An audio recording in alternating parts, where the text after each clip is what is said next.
नमस्कार दोस्तों, welcome you to only exam. इस वीडियो में हम भूकंप से संबंधित महत्वपूर्ण नोट्स इस वीडियो में कवर करेंगे रीट एग्जाम्स के लिए।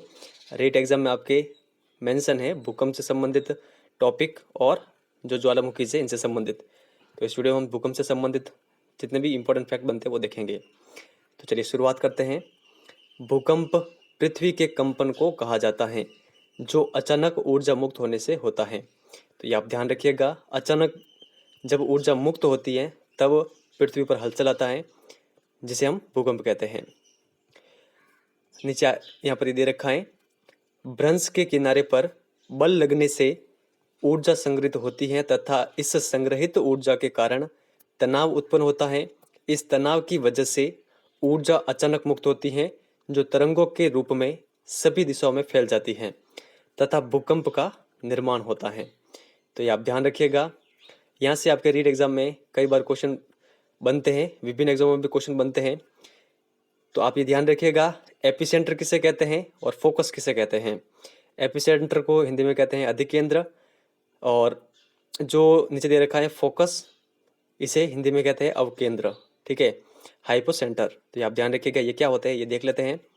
तो जो हाइपोसेंटर है, अवकेंद्र, ये होता है वह स्थल जो भूगर्भ में जहाँ से अचानक ऊर्जा मुक्त होती है, यहाँ से तरंगों का निर्माण होता है तथा सभी दिशाओं में वे तरंगे फैल जाती हैं।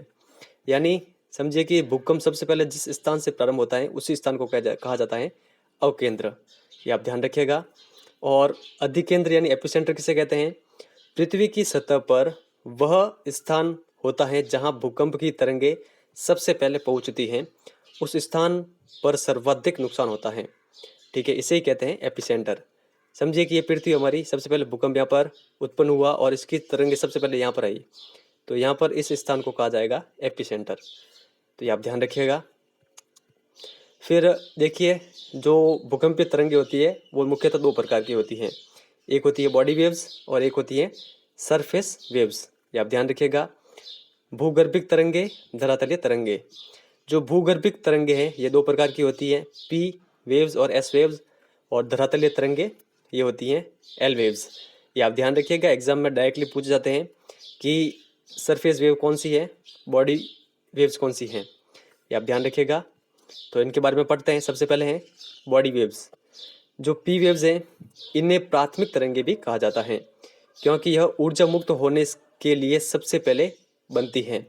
ये आप ध्यान रखिएगा, सबसे पहले कौन सी तरंग बनती है, तो पी वेव्स बनती हैं। इन तरंगों की गति सभी भूकंपीय तरंगों से अधिक होती है, यानी इनकी जो गति होती है वो सर्वाधिक होती है। इन तरंगों की गति घनत्व बढ़ने के साथ बढ़ती है। यह अनुदैर्ध्य तरंगे होती हैं जिसमें तरंग की दिशा में क्या होता है, कंपन होता है। ये आप ध्यान रखिएगा, जैसे कि ध्वनि तरंगे। ये आप ध्यान रखिएगा, काफी अधिक इंपॉर्टेंट फैक्ट है। पी जो वेव्स होती है ये अनुदैर्ध्य प्रकार की तरंगे होती हैं। ये आप ध्यान रखिएगा, तरंग की दिशा में कंपन होता है। यह तरंगे ठोस तथा तरल दोनों माध्यमों में चलती हैं। ये फैक्ट भी इंपॉर्टेंट है, ये आप ध्यान रखिएगा। फिर एस वेव्स देखते हैं। इन तरंगों को द्वितीयक तरंगे कहा जाता है। इन तरंगों की जो गति होती है वो पी तरंगों से कम होती है, यानी सबसे अधिक होती है पी के बाद में एस की। ये आप ध्यान रखिएगा। इन तरंगों की गति घनत्व बढ़ने के साथ बढ़ती है। यह तरंग केवल ठोस माध्यम में चलती है, जबकि जो पी वेव्स थी वो ठोस और तरल दोनों में चलती थी, ये केवल ठोस माध्यम में ही चलती है। यह अनुप्रस्थ तरंगों का उदाहरण है। तो आप ये ध्यान रखिएगा, जो एस तरंगे हैं ये किस प्रकार की है, ये है यहाँ पर दे रखा है अनुप्रस्थ, और जो पी वेव्स थी वो थी अनुदैर्ध्य। तो आप ध्यान रखिएगा, जिसमें तरंग की दिशा के लंबवत कंपन होता है। तो ये आप ध्यान रखिएगा, समझिए कि ये तरंग की दिशा इस प्रकार की है तो इसके लंबवत इस प्रकार कंपन होता है, और जो अनुदैर्ध्य होती है उसमें इस प्रकार, यहाँ पर ये, ठीक है, ये इस प्रकार। तो ये आप ध्यान रखिएगा, इंपॉर्टेंट है। एग्जाम में नॉर्मल क्वेश्चन पूछ जाते हैं, आपके गलत नहीं होने चाहिए। ठीक है, जो अनुप्रस्थ तरंगे इनका उदाहरण है प्रकाशीय तरंगे। फिर सेकंड है सरफेस वेव्स, जिसमें आती है एल वेव्स। ठीक है, एल यानी लव। इन तरंगों को लव वेव्स भी कहा जाता है। इनकी गति सभी भूकंपीय तरंगों से कम होती है, यानी सबसे अधिक होती है पी की, उसके बाद में किसकी होती है, उसके बाद होती है एस की, और सबसे कम होती है एल की। तो ये आप ध्यान रखिएगा। फिर आगे दे रखा है, परंतु यह बहुत बड़े भूभाग में फैल जाती है तथा सर्वाधिक विनाश इन्हीं तरंगों से होता है। तो सर्वाधिक विनाश कौन सी तरंगे करती है, एल तरंगे करती है। सबसे पहले सरफेस पर कौन सी तरंगे पहुंचती है, ये पहुंचती है पी। ठीक है, तो ये आप ध्यान रखिएगा। अब यहाँ पर ये दे रखा है छाया क्षेत्र।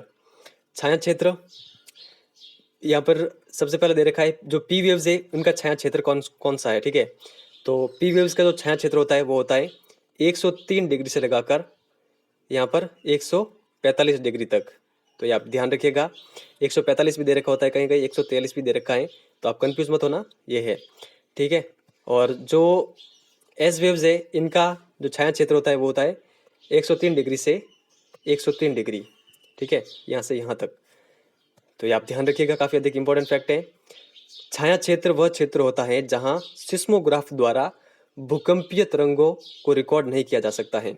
ये आप ध्यान रखिएगा। छाया क्षेत्र किसे कहते हैं, एस तरंगों का छाया क्षेत्र पी तरंगों से अधिक होता है। तो ये तो हमने देख ही लिया है, एस तरंगों का जो छाया क्षेत्र वो अधिक है मुकाबले पी के। पी के केवल इतना ही है 103 से 145, 103 से 145 के मध्य, जबकि इसका 103 से लगाकर 103 तक है एस वेव का। तो ये आप ध्यान रखिएगा। भूकंप आने के लिए यहाँ पर दे रखा है प्राकृतिक कारक और मानव जनित कारक। तो प्राकृतिक में कौन कौन से है, विवर्तन की गति, ज्वालामुखी, भ्रंश निर्माण, भू संतुलन बिगड़ने पर, और मानव जनित में बांध होता है, खनन होती है, न्यूक्लियर एक्सपेरिमेंट होते हैं। तो आप ध्यान रखिएगा। भूकंप के प्रकार, तो देखते हैं भूकंप के प्रकार कौन कौन से बताए गए हैं। सबसे पहला बताया गया है यहाँ पर विवर्तनिकी भूकंप। तो ये आप ध्यान रखिएगा। इस प्रकार की भूकंप प्लेट किनारों के अचानक खिसक जाने से होता है इनका निर्माण। ठीक है, प्लेट जो ये विवर्तनिकी भूकंप है, टेक्टोनिक अर्थक्वेक, जिससे ऊर्जा मुक्त होती है और आसपास के क्षेत्रों में भूकंप या फिर कंपन होता है। तो ये आप ध्यान रखिएगा, फर्स्ट प्रकार। सेकंड है ज्वालामुखी भूकंप, यानी ज्वालामुखी आने से जब विस्फोट होता है तब भूकंप आता है, तब वो ज्वालामुखी भूकंप कहलाता है। फिर नियत भूकंप, कोलैप्स अर्थक्वेक किसे कहते हैं, अत्यधिक खनन गतिविधियों के लिए बार बार भूमिगत खानों की छतें ढह जाती हैं, इससे भूकंप आते हैं। तो ये आप ध्यान रखिएगा, नियत भूकंप। फिर आगे दे रखा है बांध जन्य भूकंप। बांध के निर्माण के समय जलाशय का निर्माण किया जाता है। इन जलाशयों में जल संग्रहित किया जाता है, जो यहाँ स्थित चट्टानों पर अतिरिक्त दबाव लगाता है। इससे चट्टानें अचानक खिसक जाती हैं, इससे भूकंप आता है। तो यहाँ पे ध्यान रखिएगा। फिर नीचे दे रखा है विस्फोट भूकंप। परमाणु तथा जो रासायनिक विस्फोट के कारण आने वाले भूकंप को विस्फोट भूकंप कहते हैं। नॉर्मली ये विस्फोट भूकंप क्या है, अगर कोई परीक्षण करते हैं, परमाणु परीक्षण या फिर रासायनिक परीक्षण, फिर उससे जो आसपास में भूकंप आता है, कंपन होता है, उसे ही कहते हैं विस्फोट भूकंप। तो आप ध्यान रखिएगा, एक्सप्लोजन अर्थक्वेक। यहाँ पर दे रखा है फोकस टाइप, जो केंद्र होते हैं, केंद्रों के प्रकार, सामान्य, मध्य और गहरे। तो सामान्य के अंतर्गत इसे इंग्लिश में कहते हैं मिड रेट अर्थक्वेक, इंटरमीडियल, ठीक है, इंटरमीडिएट अर्थक्वेक और डीप अर्थक्वेक। तो ये आप ये ध्यान रखिएगा। जो सामान्य अर्थ केंद्र होते हैं, इनका जो केंद्र होता है वो धरती से लगभग 50 किलोमीटर के मध्य होता है। ठीक है, 50 किलोमीटर से कम ही होता है। जो मध्य वाले होते हैं वो 50 से लगाकर 200 किलोमीटर और 200-250 किलोमीटर, और जो सबसे गहरे हैं वो 250 से लगाकर 700 किलोमीटर नीचे होते हैं उनका उद्गम। ठीक है, तो ये आप ध्यान रखिएगा। आई होप आपको ये समझ में आ गया होगा। एक का बता देता हूँ, जैसे कि ये हमारी अर्थ है, ठीक है, जो सामान्य होंगे वो उनकी जो गहराई होगी वो 0 से 50 के मध्य होगी। ठीक है, जो मध्य में है उनकी जो गहराई है 50 से यहाँ पर 250 के मध्य, इसी तरह नीचे आए गहरे वाले होते हैं। ये काफ़ी अधिक महत्वपूर्ण है, इसके बारे में आपको ध्यान में होना चाहिए। एग्जाम में क्वेश्चन बनते हैं यहाँ से। भूकंप मापन, तो इसको दो प्रकार से मापा जाता है। एक यहाँ पर ये दे रखा है परिमाण, एक, आघात, गहनता या फिर तीव्रता। तो इसके लिए जो स्केल है वो होती है रिएक्टर स्केल, और इसकी जो स्केल है वो है मर्केली स्केल। ये आप ध्यान रखिएगा। इसमें हमें ऊर्जा के बारे में हमें पता चलता है, इसमें कितना आघात हुआ है, कितना नुकसान, इसके बारे में। ठीक है, ये मात्रात्मक होती है, ये गुणात्मक होती है, ये आप ध्यान रखिएगा। और इसमें जो अंक होते हैं रिएक्टर स्केल में वो होते हैं 0 से 10 तक, और इसमें 0 से 12 तक। तो आप ये ध्यान रखिएगा मर्केली स्केल में। तो आगे देखते हैं डिटेल में, इनके बारे में पढ़ लेते हैं। मोमेंट मैग्नीट्यूड स्केल, ठीक है, ये आप ध्यान रखिएगा, रिएक्टर स्केल का ही अन्य नाम है। तो देखिए यहाँ पर रिएक्टर स्केल, यह परिमाण मापने के लिए उपयोग में ली जाती है। इस स्केल में भूकंप द्वारा मुक्त ऊर्जा को मापा जाता है। तो देखिए यहाँ पर किसको मापा जाता है, इसमें ऊर्जा को मापा जाता है। और इसमें किसको मापा जाता है, इसमें मापा जाता है आघात यानी नुकसान कितना हुआ है। ये आप ध्यान रखिएगा, इंपॉर्टेंट है, यहीं से क्वेश्चन बनते हैं।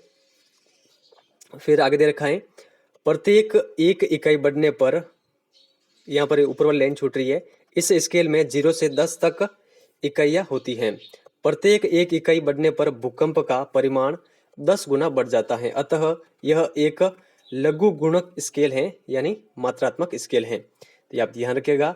आजकल मोमेंट मैग्नीट्यूड स्केल का भी प्रयोग किया जाता है, क्योंकि यह उच्च तीव्रता के भूकंप को सटीकता से मापने में सहायक है। ठीक है, तो ये आप ध्यान रखिएगा। फिर आगे दे रखा है मर्केली स्केल, ठीक है, ये किसके अंतर्गत आती है, ये आती है इसमें आघात गहनता या फिर आघात तीव्रता, ये आप ध्यान रखिएगा। नेक्स्ट आगे देखते हैं। फिर यहाँ पर मर्केली स्केल, इसका प्रयोग आघात की गहनता एवं तीव्रता को मापने के लिए किया जाता है। यह एक गुणात्मक स्केल है, इसमें 1 से 12 तक की इकाइयाँ होती हैं। तो ये आप ध्यान रखिएगा। आगे दे रखा है भूकंप का विवरण। तो आप नाम देखिए, प्रशांत महासागरीय पेटी, यानी प्रशांत महासागर में पाए जाने वाले जो भूकंप है, यहाँ विश्व के लगभग 65% भूकंप आते हैं, ये आप ध्यान रखिएगा। अतः यह अभिसरण पेटी किनारे हैं, तो ये आप ध्यान रखिएगा। अतः यहाँ उच्च तीव्रता के भूकंप आते हैं प्रशांत महासागरीय पेटी में। फिर है मध्य महासागरीय पेटी, यह अपसारी प्लेट किनारों वाला क्षेत्र है। अतः यहाँ मध्य से निम्न तीव्रता के भूकंप आते हैं, मध्य महासागरीय पेटी वाले। और मध्य महाद्वीपीय पेटी वाले कौन कौन से हैं, यह अभिसरण प्लेट किनारे वाले क्षेत्र हैं। अतः यहाँ उच्च तीव्रता के भूकंप आते हैं, तो ये आप ध्यान रखिएगा। और अन्य में कौन कौन से हैं, अन्य क्षेत्र बांध, जलाशय वाले क्षेत्र और खनन विस्फोट वाले क्षेत्र आदि, तो ये आप ध्यान रखिएगा। नेक्स्ट इन सभी के बारे में हम नेक्स्ट वीडियो में पढ़ेंगे। तो इस वीडियो में इतना ही है, धन्यवाद।